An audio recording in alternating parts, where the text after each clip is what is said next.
नमस्कार. मी प्राध्यापक रवींद्र मयुरे. आज आपण अशा एका विषयाबद्दल बोलण्यासाठी आलो आहोत. तो विषय म्हणजे की आपल्या आयुष्यामध्ये बऱ्याच वेळेस वाईट प्रसंग येतात आणि असं एका ठिकाणी म्हणलेलं आहे की जे काही वाईट होतं ते कधी-कधी चांगल्यासाठी होतं. जे होतं ते चांगल्यासाठीच.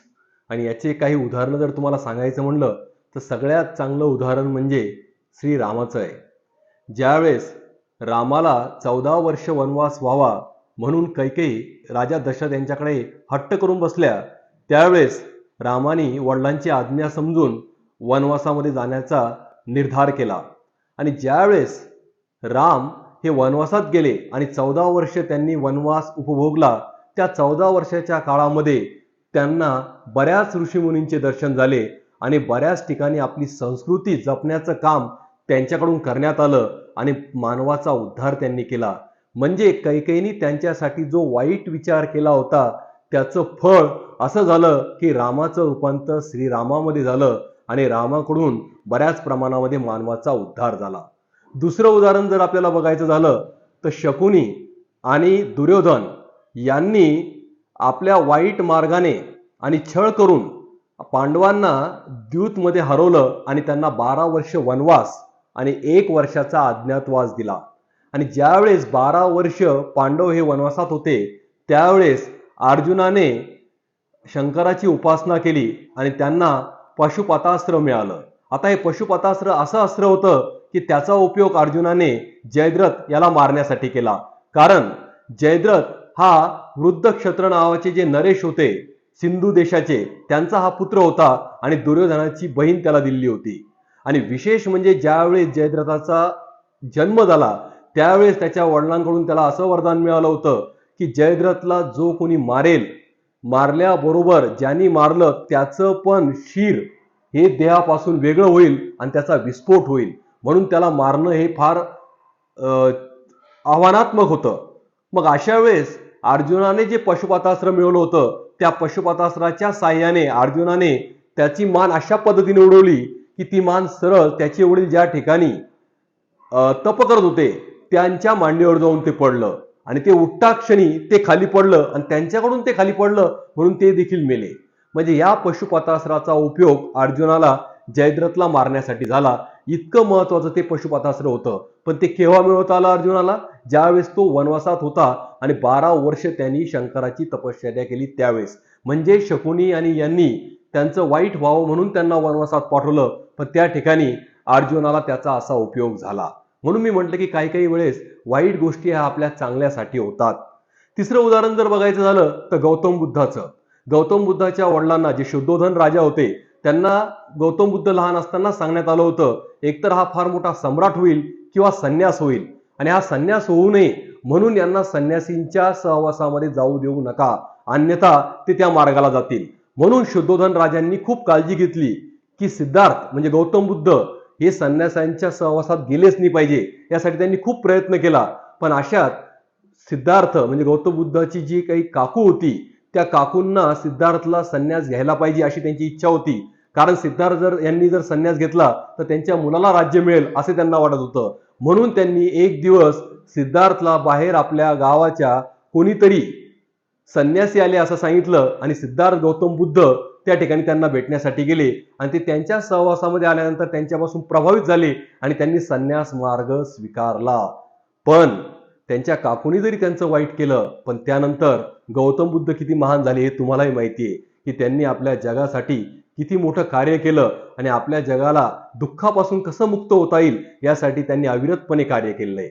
हा तिसरा फायदा आपल्याला त्याचा झालेला आहे.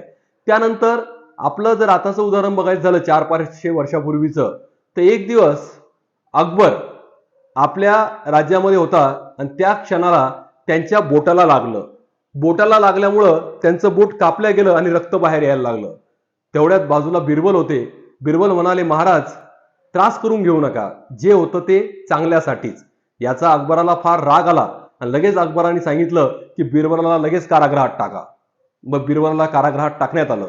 मग दुसऱ्या दिवशी अकबर हा जंगलामध्ये शिकार करण्यासाठी गेला आणि तिथं गेल्यानंतर त्या ठिकाणी काही आदिवासी लोकांनी त्यांना पकडलं आणि नर बळी देण्यासाठी घेऊन गेले. पूर्ण तयारी झाली, ढोल ताशा वाजवण्यात आला, त्यांना हार घालण्यात आला आणि त्यांचा नरबळी देणार, अकबराचा नरबळी देणार तेवढ्यात तिथे एक वृद्ध व्यक्ती होता. त्या व्यक्तीने सांगितलं यांना मारता येणार नाही. मग बाकी त्याच्याकडे बघायला लागले, का बरं मारता येणार नाही? म्हणे यांच्या बोटाला लागलेलं आहे, हे पूर्ण बळी ठरणार नाही, हा पूर्ण नरबळी होणार नाही, म्हणून आपल्याला यांना मारता येणार नाही, यांना सोडून द्या. म्हणून अकबराला सोडून देण्यात आलं.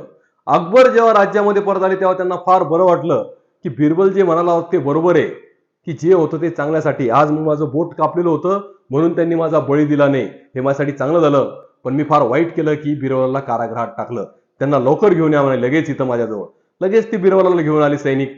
आल्यानंतर बिरबलाला अकबर म्हणले की तुझ्यामुळे आज माझा जीव वाचला, तू जे म्हणलं ते बरोबर आहे म्हणे, जे होतं ते चांगल्यासाठी, पण तू जर माझ्याबरोबर असता तर फार बरं वाटलं असतं. त्यावेळेस बिरबल म्हणाले, महाराज तुम्ही जर मला कारागृहात टाकलं नसतं आणि तुमच्याबरोबर जर मला तिथं घेऊन गेले असते तर त्यांनी पूर्ण नरबळी म्हणून माझा तिथं नरबळी केला असता. म्हणून जे होतं ते चांगल्यासाठी, तुम्ही मला कारागृहात टाकलं हेच बरं झालं, म्हणून माझा जीव वाचला. अशा पद्धतीने आपल्या आयुष्यामध्ये जे होतं ते चांगल्यासाठीच होतं. आणि आत्ताच्याच काळातलं जर अजून उदाहरण घ्यायचं झालं तर एक तरुण की ज्याने MSc केलं होतं, MSc केल्यानंतर गव्हर्नमेंट जॉब मिळावा म्हणून यासाठी तो प्रयत्न करत होता. आणि प्रयत्न करत असताना प्रत्येक ठिकाणी तो इंटरव्ह्यू देत होता, पण त्याला कोणत्याही ठिकाणी जॉब मिळाला नाही. गव्हर्नमेंट तर मिळालाच नाही, पण प्रायव्हेट देखील मिळाला नाही. तो खूप निराश झाला. त्याला वाटलं आता काय करावं. आणि अशात एक दिवस वर्तमानपत्रामध्ये एक जाहिरात आली. जाहिरात अशी होती, शिपाई पदाची जागा भरणे आहे. आता MSc झालेल्या मुलांनी विचार केला, मी तर MSc झालोय आणि शिपाई पद जमणार नाही. त्याने पेपर फेकून दिला. पण 4-5 दिवसानंतर परत विचार केला, हे नाही करायचं तर काय करायचं, म्हणून पेपर परत हातामध्ये घेतला, ऍप्लिकेशन लिहिलं आणि पाठवून दिलं. तो MSc असल्यामुळे त्याला त्या ठिकाणी इंटरव्ह्यूला बोलवण्यात आलं. त्याला वेगवेगळ्या प्रकारचे प्रश्न विचारण्यात आले. त्यांनी सगळ्या प्रश्नांची व्यवस्थित उत्तरे दिली. जवळपास त्याचं सिलेक्शन निश्चित झालं. त्याला म्हणे आता एक शेवटचा प्रश्न, तो म्हणे विचारा. प्रश्न असा आहे की तुझा ईमेल ID काय? तो म्हणे माझा ईमेल ID नाहीये. तुझा ईमेल ID नाही, मग तुला घेता येणार नाही म्हणे, घरी जा. तो म्हणे ईमेल IDचा आणि त्या शिपाई पदाचा काय संबंध? आम्हाला ईमेल ID असलेला शिपाई पाहिजे. तुझ्याकडे आहे का? नाही. निघ. त्याला बाहेर काढून दिलं. तो परत निराश झाला. त्याला वाटलं आता नोकरी तर आपल्या नशिबामध्ये नाहीये. मग असा विचार करत करत तो एका भाजी मंडीमध्ये पोहोचला. त्यांनी बघितलं त्या ठिकाणी एक भाजीची गाडी होती आणि बघितलं खिशामध्ये 300 रुपये होते. त्यांनी ठरवलं 300 रुपयाचा भाजीपाला घ्यायचा. त्या MSc झालेल्या मुलांनी 300 रुपयाचा भाजीपाला घेतला, गाडीवर टाकलं आणि गल्ली गल्लीत जाऊन विकायला सुरुवात केली. दिवसभर भाजीपाला विकला. 300 रुपयाचे 500 रुपये झाले. 200 रुपये प्रॉफिट मिळालं. त्याला वाटलं बरं आहे, काही का होईना प्रॉफिट आहे. परत त्यांनी भाजीपाला आणला, परत विकायला सुरुवात केली. असं करत करत त्यांनी भाजीपाल्याच्या याच्यावरती 10,000 रुपये जमवले आणि एक छोटं दुकान टाकलं. 10,000हून त्याचे लाख रुपये जमा झाले. तो MSc झालेला मुलगा होता, त्याला नॉलेज होतं, म्हणून त्यांनी काय केलं, एक छोटं युनिट चालू केलं कंपनीचं. ते कंपनीचं युनिट मोठं झालं. नंतर एक कंपनी टाकली. कंपनी पण चांगल्या प्रकारे चालायला लागली. असं करत करत त्याचे उद्योगधंदे वाढत गेले आणि एक दिवस तो मोठा करोडपती झाला. म्हणून त्याचे वर्तमानपत्रामध्ये नाव छापून यायला लागलं. म्हणून काही इंटरव्ह्यू घेण्यासाठी काही लोक त्याच्या घरी पोहोचले आणि इंटरव्ह्यू घ्यायला सुरुवात केली. त्याला बरेचसे प्रश्न विचारले, कशी अचिव्हमेंट केली, काय केलं काय नाही. त्यांनी सगळ्या प्रश्नांची व्यवस्थित उत्तरे दिली. म्हणे सर जाताना एक शेवटचा प्रश्न, तो विचारा तुमचा ईमेल ID काय आहे म्हणे. तो म्हणे माझा ईमेल ID नाहीये. काय म्हणे तुम्ही एवढे मोठे उद्योगपती, तुमचा ईमेल ID नाहीये? अरे म्हणे राजा, माझा जर ईमेल ID असता तर आता मी शिपाई असतो म्हणे, एवढा मोठा उद्योगपती झालोच नसतो. कळलं का? जर त्यावेळेस त्यांनी त्याचा ईमेल ID दिला असता तर त्याला शिपाई म्हणून घेतलं असतं. तो एवढा मोठा उद्योगपती झाला असता का? नाही. तो वाईट काळ त्याच्यासाठी पण योग्य ठरला आजच्या काळामध्ये.